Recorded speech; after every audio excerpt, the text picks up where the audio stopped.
I don't think there's anything inherently more noble about making art part-time while you're working a blue-collar job as opposed to like in between shifts as a barista or after you get off your spreadsheet job. But for whatever reason, I find it a lot more romantic. And I realized that yesterday when I was reading Bud Smith's really excellent piece in the Paris Review, My Truck Desk. Bud's a mechanic and a welder who moonlights as a novelist, and the piece is about the length that he goes to get his work in. And last night I was at this very Brooklyn launch party for a book about hand making, like inks and pigments and dyes. And part of the conversation that struck me was, for most of human history, everything was handmade and we all worked with our hands. But in the industrialized world, acts of like craft and handmake are now luxury goods.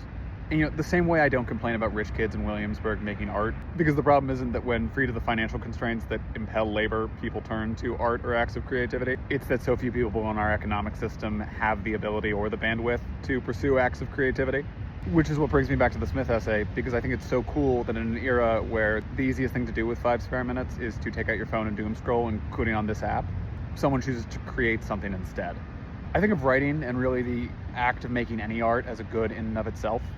Like something doesn't need to be published or widely read or even that good in order for it to be good for you to have created the thing.